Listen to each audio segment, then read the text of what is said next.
Hello, my name is Ashish and this is my application Talk to Partners. So as we can see, the lib folder, in the lib folder we have different functionalities which I have segregated in the folder in the different folders to improve the readability of the code. So the first folder is the code folder.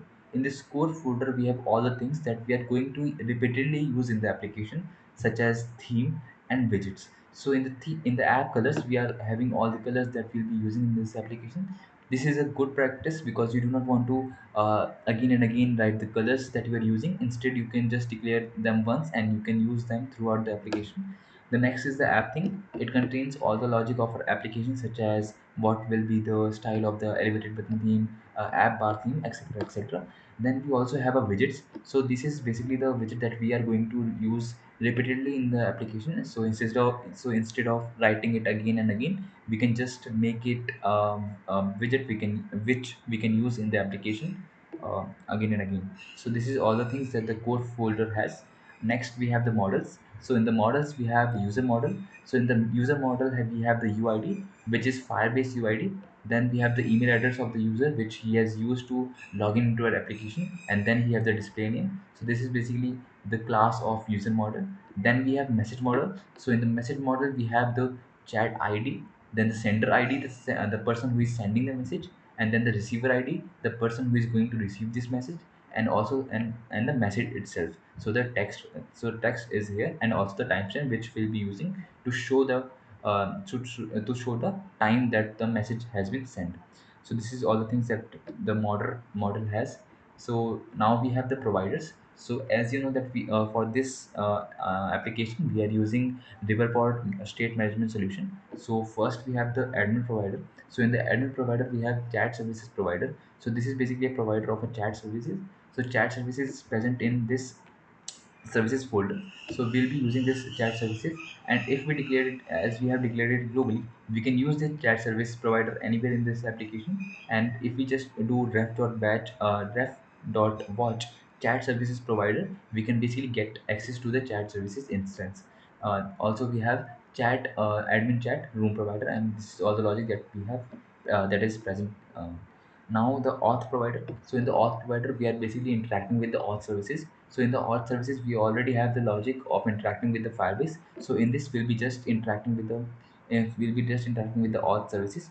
uh, so we have auth listeners, and here we have global providers which we can use in throughout our application. So the first is auth service provider, which is basically instance of auth services, and it is basically when we are using a consumer widget, we can basically in the build function we can pass on the widget ref.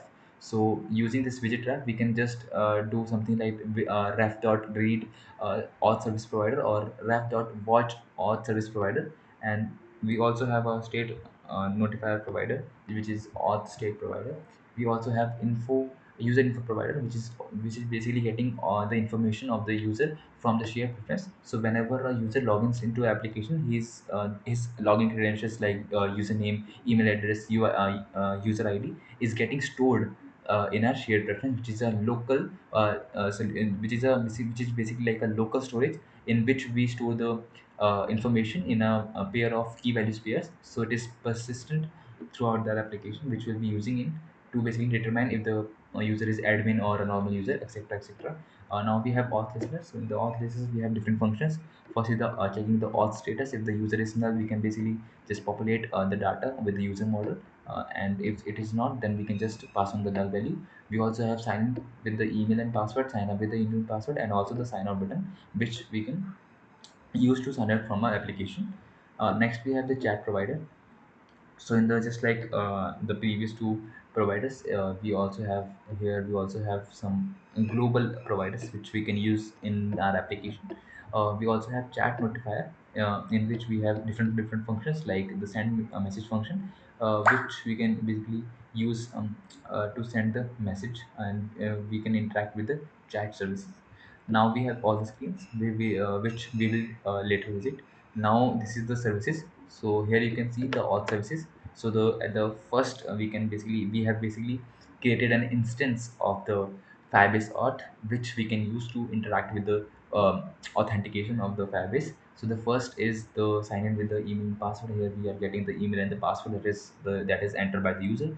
Then we are basically trying. We have basically have a try and catch statement, and we also have the function that is provided by the Firebase auth itself. So we are basically just logging in the user, and if the user is successful, we are basically getting a shared preference instant, and we are basically saving save user to the preference, which we can basically use that to store the user UID, email address, and display name in our shared preference, which we can use in the later on to basically show the things.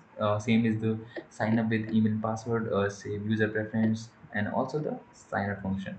Now we have the chat services. So the chat services is the it is containing all the logic that that we are required to interact with the Firebase password. As in the application, we have used the we have made a chat feature. So the for the chat feature, we have used a Firebase file store. So this is basically a database that is provided by the Firebase itself. So first we have the send message functionality, and then we have the get message functionality. So as you can see that the send message is a future of it, but the get message is a stream. So what a stream is, it basically passes it continuously passes the data to the RUI. So if there is any change in the messages, we can just pass in the we can just use that in the application, and we can have a real time chat conversation. We also have the getting the chat admin chat rooms, etc., and also we have the send admin reply function, which we can use. Now comes the screens. So the first screen that we have is admin screen. So if the user uses the admin credentials, then he is able to get into the admin homepage, and in the homepage we have basically all the logic that we need in order to show the admin all the messages that he has received.